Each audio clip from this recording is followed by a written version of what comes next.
But luckily, I've had people like Dr. Joe Dispenza, Dr. Bruce Lipton, like they've been like that beacon, like that lighthouse for me, showing me that I could do a lot more with my research and I could help a lot more people if I'm just willing to show up and be honest about what it is that I'm showing up for. And I can't live my life always trying to get to the next goal because I saw what it did to me in the past and it didn't work. So now I'm going to try something different, right?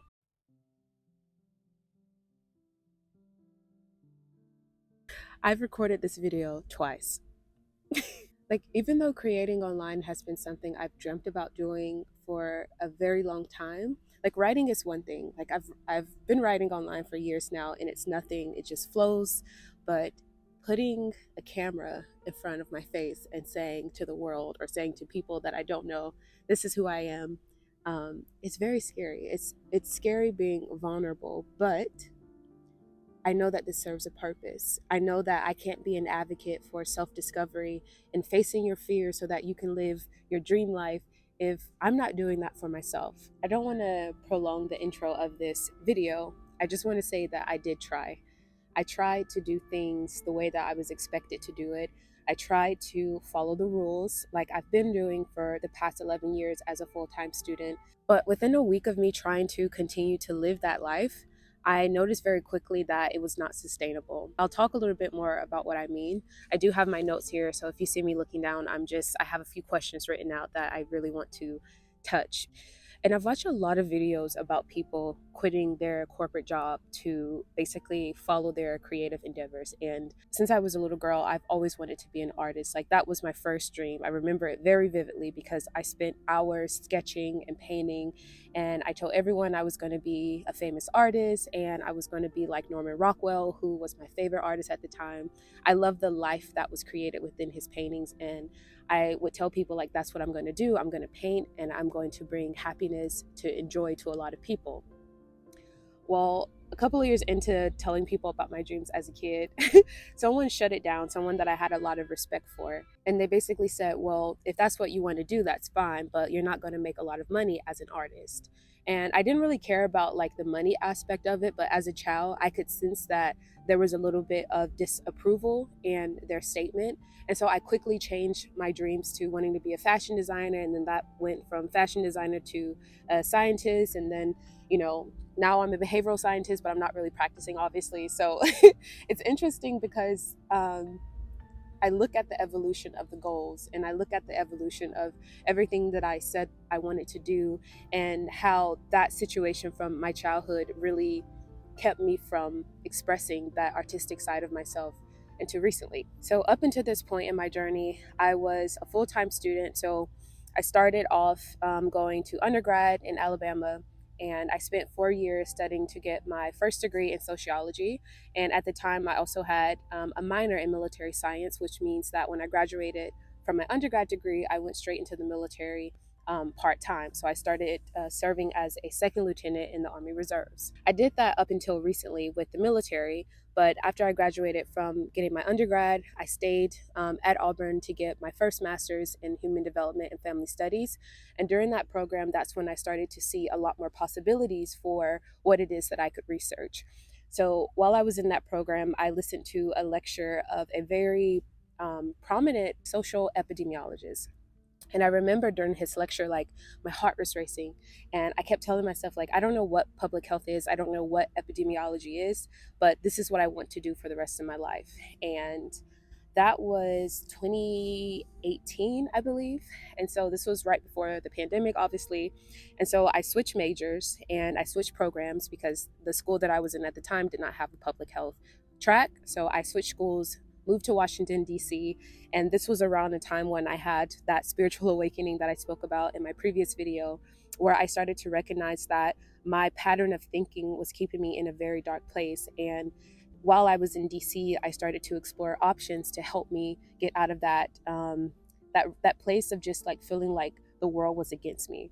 So I would honestly say like living in DC and getting my second master's at the time. So I finished my first master's program, went on to get my second master's in DC. So during that process of just really exploring life, like I started to come out of my introverted shell. I started to be more of like myself, or I I started to see life totally differently. Like I was connecting with the peers of my classes, something I had never done in my previous graduate school program. I was going out for like happy hour. I had friends. Like it was honestly, DC was like the perfect. I was dancing Argentine tango, so I had like a community of people because the tango community in DC is like very close knit. Like that was a family for me, and I would dance at least 5 to 6 days a week. I would go to different places around DC because DC was just it is amazing. But at that time of getting my second master's in epidemiology, it was it was the bomb. I'm not gonna lie to you. But obviously, the pandemic came and changed all of that overnight. We basically got an email from our dean saying, "Go home for spring break and basically don't come back." And so I realized very quickly once I got that email that things were changing and they were changing very rapidly. I left DC after I got accepted into Yale's doctoral program, and that whole thing was a process. But I basically had to leave DC without saying goodbye to any of my friends. I like even talking about it now gets me choked up because yeah, it was a very it was a very emotional time for a lot of people, but my personal experience with it felt very like yeah, it just felt like I was just ripped from a community of people that had made me feel at home, and I couldn't even say goodbye to them because I ended up getting COVID before I moved to New Haven to go to Yale. And obviously I couldn't see my friends, I couldn't say bye, and we were all on lockdown anyway. So it was just like it was a very tough time. So I ended up leaving DC, didn't say bye to anyone, didn't get a chance to really have one last um, tango. Like everything was just, it was done. Like I was done there and it was like, thank you, bye. I got my degree, moved to New Haven to go to Yale. And then once I was in New Haven, I was told that we could not go to classes on campus there once I had moved. And I spent all this money moving. While I was in New Haven, I remember I started going into this coaching community, like being an online coach, because I had launched my business as a certified academic success coach. And I met a coach who did a guided meditation with me. It was just very interesting because during this guided meditation, I saw myself living in a jungle. And basically, one thing led to another. I started to do more research about jungles in the world, and I found Bali, Indonesia, and I ended up moving there. I didn't tell anyone I was moving, and it was the scariest thing I had ever done in my entire life. Like, it was terrifying. So I moved to Bali, and when I was there, I was still taking classes because classes were online, and it was honestly the best thing I'd ever done for myself because it was the first time where I actually like felt safe in my body. I could really just be myself. I was exploring a different culture, which is something I've always wanted to do. I love cultural anthropology. Like that was one of my favorite courses. After I moved to Bali, I went on this very profound spiritual journey, and I met an even, I want to say, an even greater community of people. But for the first time, I felt like I didn't even have to explain who I was. People didn't really care about like my past or like like there was no type of conversation around like, oh, how did you grow up, da da da da. Like I could just be myself and no one cared about my personal story or my personal journey, and that actually was quite freeing. So fast forward another 3 years of that, I ended up meeting my current partner now, soulmate, beautiful human being inside and out, like someone that really grounds me. um, and it's so amazing because I definitely didn't have any of that planned. And when I look back on my life and see how all of that beauty just unfolded in its own time, it made it a lot easier to make the decision to leave my corporate job. So when I was working in corporate America, like I said, I realized very quickly, like within the first week, that that was not for me. I felt like everyone was being really fake with me, and I also felt like I was being fake with them. As someone who's very sensitive and also empathetic, it's very hard to play that role of like, yeah, like it's really hard for me to be fake with people. Like I said, I really tried to do this job. But after a week, I was just like, yeah, I don't know if I could do this. And like I kept getting comments from my coworkers like, why do you want to work here? Or like, oh wow, like I hope she doesn't leave, like get bored and leave. Like that was like the common things I kept hearing. Or like people would say like, oh, your credentials are so impressive, blase blase. Like basically I could tell that I was overqualified for this job. But I was trying to play it safe. I was trying to do everything that I was expected to do. So I got my degree from Yale, I got a high paying corporate job, and I just did the thing for as long as I could. So basically one day I was just like, ended up getting really sick. So I got COVID for another time. And it's interesting because actually end up getting it until I got stressed out over an incident that happened with my manager at the time. Because she found out that I love traveling and that I had been traveling while I was working, but I took a remote position so that I could travel because I'm pretty sure they could have looked at my Instagram and my Facebook and saw that I traveled a lot. I love traveling. And that was nothing that I was trying to keep secret. So I got the remote position, and she basically told me before I accepted that, oh, yeah, you could work from anywhere. So in my head, like anywhere is anywhere. I came to Germany to visit my boyfriend, like I had been doing for the past 3 years. And while I was here, they found out, and it was just like this big ordeal. And I was like, well, being able to work remotely was like one of the main reasons I took this position. And so I basically told her, like, if I can't work from anywhere, like as long as I'm getting my job done, I felt like that was the most important thing. And I was, like I said, I was showing up, I was doing all the tasks, editing PowerPoints and doing everything that they were telling me to do. And I was getting paid to do it. I was getting paid very well to do it.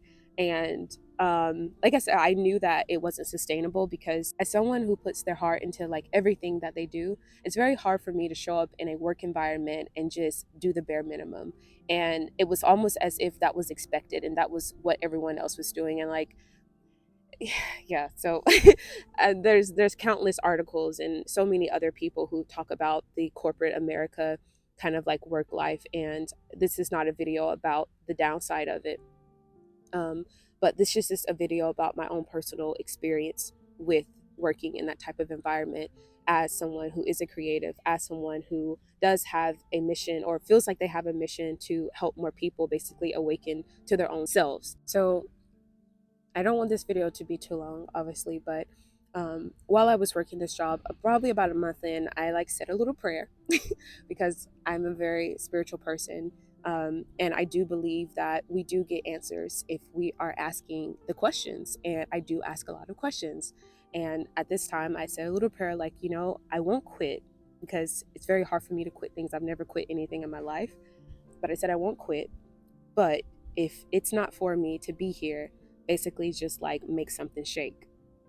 So literally the next morning I woke up and they were like, yeah, you can't work in Germany, but what we will do is we'll give you an independent contracting job, which will basically be like half your pay and also half your hours. So you'll have to figure out how to make up for the rest of that.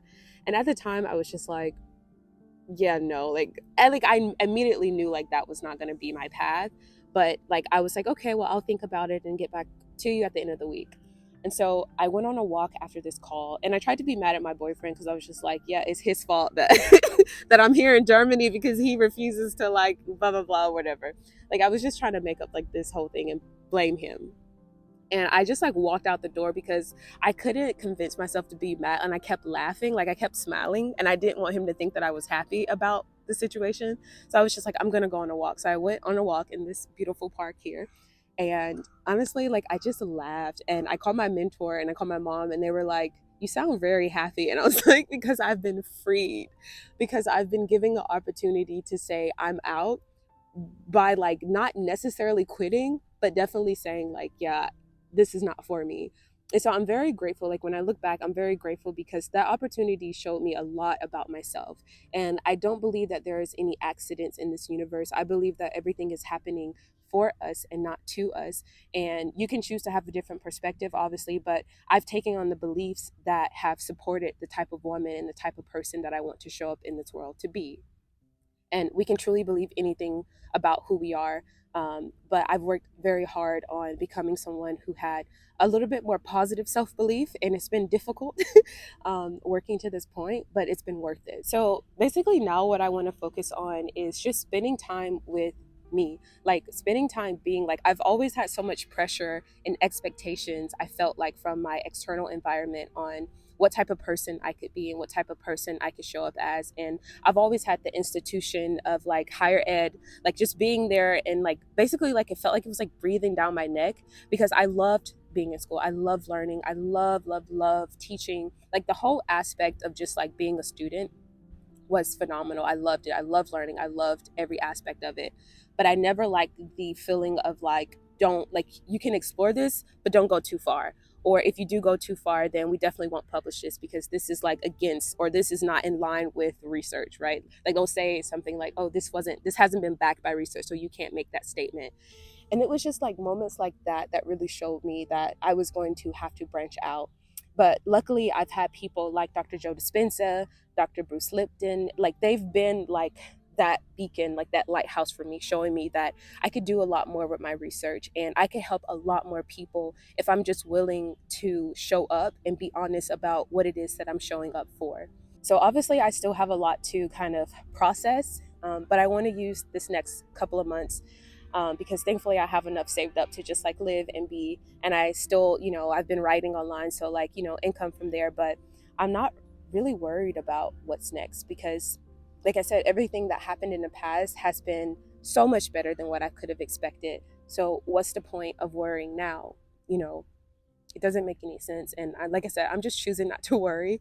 And maybe I just feel so free and too elated to really think about like problems. Like the only thing I can think about is like, wow, like you really made it.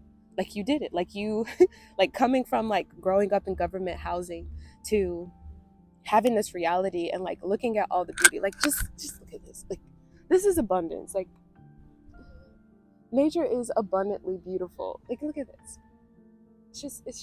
It's gorgeous to me. You know what I'm saying? Like this is like put this back.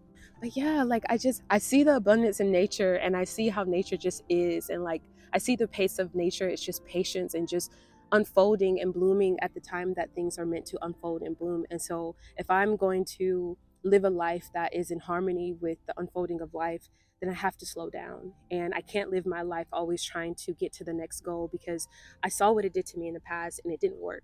So now I'm going to try something different, right? Basically, the short answer is like, I definitely feel more aligned with this version of myself. I definitely feel more aligned with how the pace of my life has slowed down and how now my focus isn't on what is the next achievement or what is the next title I can obtain. It's like, how deep into myself can I go? Like how close to self-love and expressing that self-love to the people around me can I like get? Like how much can I grow and expand? How far can I reach towards to heaven and just be myself? And I love trees. So like this tree that I'm sitting under, it I love like how I love everything about trees. Trees have so much wisdom. But it's interesting because like when I look at my hair, it reminds me of like the tree. Like it just like the way it falls. And so like sometimes like when I'm sitting in nature and I see nature, I try to like find a part of me that resembles nature, right? Like even if it is like physical or like spiritual, like I want to be myself. And sometimes nature really helps reflect or hold that mirror to show me that who I am is enough. So for the next couple of years, like I said, I don't know what my plans are. I do plan on being very, very, very wealthy. Seriously. Honestly, I just, like I said, I don't know what the next 5 years will hold, but I know for right now, this is where I am. And I'm so glad that I get to document this journey because even if no one watches these videos, I get to watch them and I get to reflect on this time in my life where there was so much uncertainty, but I kept going and I kept showing up with a positive attitude. And that's something that my dad used to say all the time when we were younger: your attitude is latitude. And I really hold on to that, especially at this point in my life, because I need it. I need that positivity. I need that. And I understand there's a difference between like being delusional and unrealistic, but at this point in my life, I have nothing attached to me. Obviously, I have a boyfriend, but we don't have any kids yet. So like I can just this is the first time where I could just be myself and it feels so good to just say, this is who I am. I read every day. I write my book. I write in my journal. I record these videos, and it feels good because this is something I've always wanted to do, but I've just been too afraid, honestly. And now I get to come out of my shell and say, "Hey, what's up?"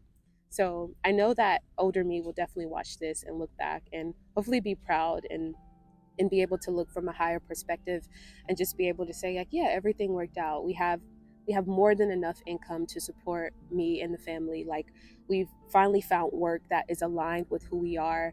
We've helped so many people discover who they really are, and we've set an example of what it means to just go for it. Like for me, that would be like, yeah, we did it. Like that's it. And just to live out life aligned.